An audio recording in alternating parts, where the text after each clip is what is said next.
আসসালামু আলাইকুম রহমতুল্লাহ বরকাতুহ। প্রিয় দর্শক শ্রোতা মণ্ডলী, আপনাদেরকে স্বাগত জানাচ্ছি গাজীপুরের মির্জাপুর ইউনিয়নের এই পূর্ব ডগরি গ্রামের ওয়াদ্দা দিঘি থেকে।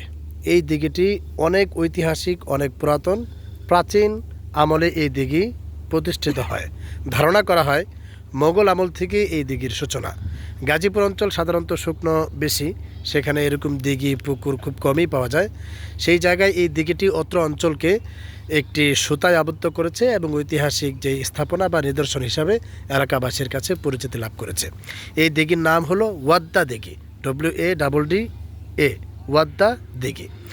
এই দিঘিটি বর্তমানে পরিচালনা করছেন পূর্ব ডগরি মদিনাতুল উলুম মাদ্রাসার সেক্রেটারি মহোদয় জনাব স্বপন সাহেব।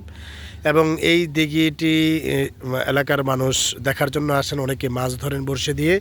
আমরা শুনতে পেরেছি এই দিঘিতে অনেক পুরাতন এবং অনেক বড় বড় মাছের সন্ধান পাওয়া যায়। 20 কেজি 50 কেজি ওজনের মাছও এই দিঘিতে পাওয়া যায়। তো এখন শান্ত বিকেল, যার কারণে এই দিঘিটি অনেক শান্ত রয়েছে। কখনো কখনো এই দিঘিতে অনেক ঢেউও পরিলক্ষিত হয়।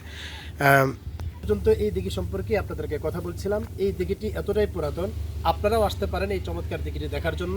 এই দিঘিতে যেভাবে মানুষ দেখার জন্য আসে ঐতিহাসিক স্থাপনা দেখতে, ঠিক তেমনি এই দিঘিটি দেখার জন্য মানুষের আগমন ঘটে। সেই দিঘি থেকেই আপনাদেরকে স্বাগত জানালাম। আমি মুফতি মোস্তফা ওয়াদুদ কাসেমি। আপনাদেরকে ইনশাল্লাহ ঘুরিয়ে ঘুরিয়ে এলাকার ঐতিহাসিক স্থানাবলী দেখাবো। মাদানী 24.com-এর সঙ্গে আপনারা থাকবেন। মাদানী 24.com-এর মাধ্যমে আমরা এলাকার প্রতিটি দৃশ্য আপনাদেরকে দেখানোর চেষ্টা করব।